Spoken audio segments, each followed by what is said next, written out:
Hey guys, welcome back. We have arrived at the last video of this 12-part series talking about the threads of Zenthai Shiatsu. And today we have choose joy.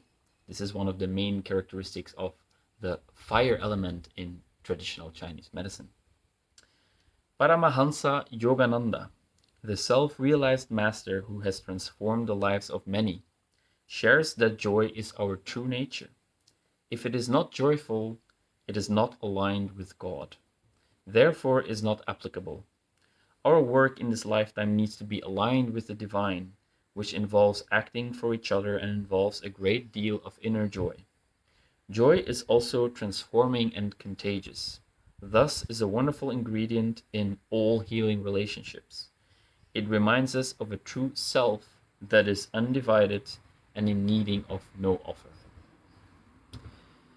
Choosing joy is a very challenging thread to apply in my own life, I have to admit.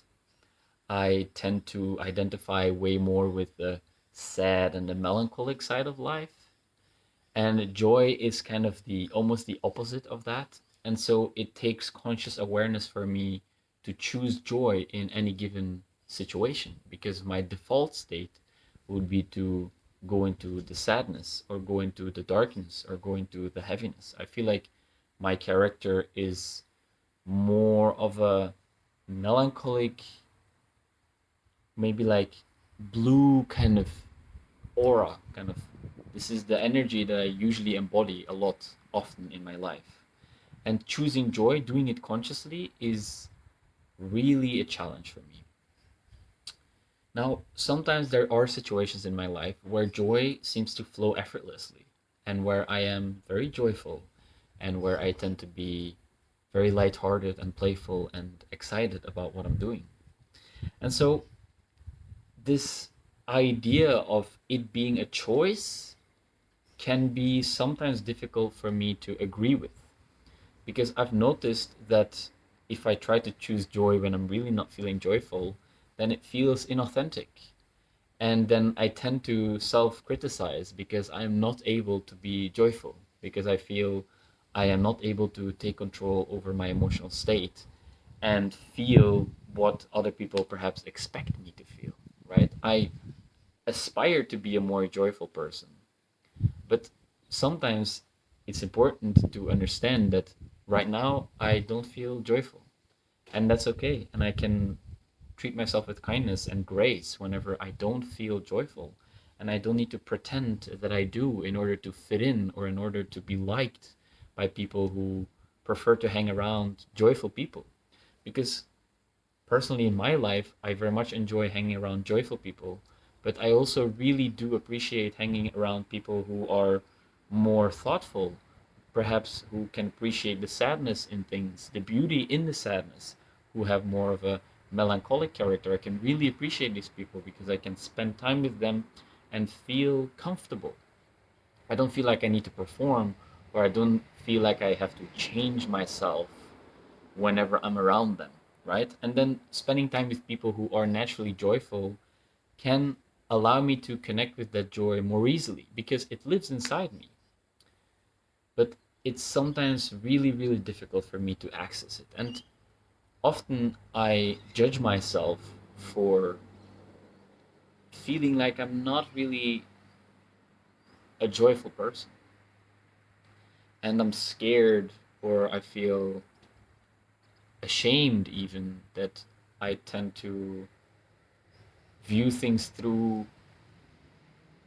maybe like a more negative lens or a more sad lens. And sometimes I want to believe that I have control over the way I view things.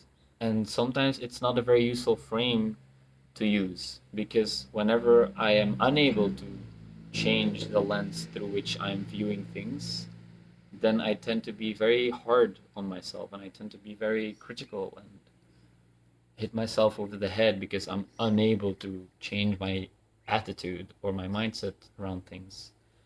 And so choosing joy, it implies choice, and it implies that you can choose whatever emotion you want to choose or whatever emotion you want to feel. And I don't necessarily agree with that.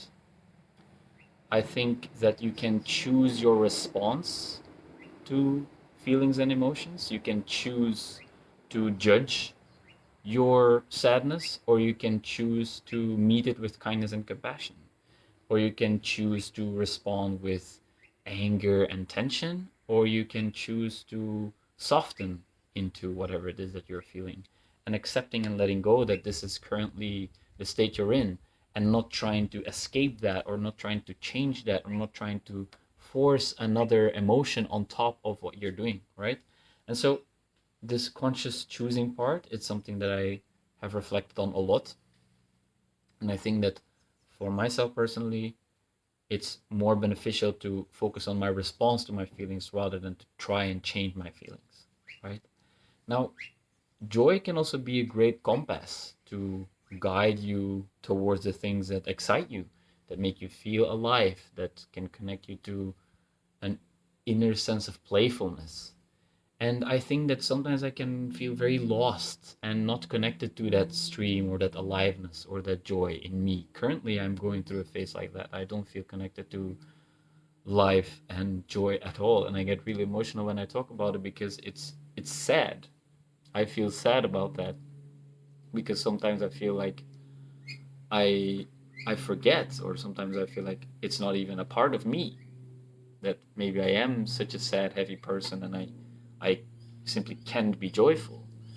And that is sad because it's also not really true, but still there is this doubt because it seems like it's not present in my life, or not currently present in my life. It has been and it will be, but right now it's not. And to accept that and to surrender to that feeling of it not being present is a real journey. And to meet myself with kindness and compassion in this is challenging sometimes, because I want to believe that I have control, because that means that I don't have to surrender, that I can take control. And that's a very attractive idea, to think that we have control, that we are in control. And of course we are in control of many things in our lives, but I also believe that there's a lot of things, way more than I want to believe, that we are not in control of. And that's beautiful because that is a lesson in patience, a lesson in humility. You know, you can't force a flower to bloom faster than it is blooming, or you can't force the sun to set faster than it is setting, right? It is taking the time it needs. And sometimes I forget that different phases and journeys and states in our being also take the time they need, right? You can't change that, you can't force that. You just have to meet it with love and kindness and compassion. Not have to, you can choose to meet it with kindness and compassion, but I don't think you can choose to feel different than you are feeling. So yeah, choose joy, a difficult one. And I wish for myself to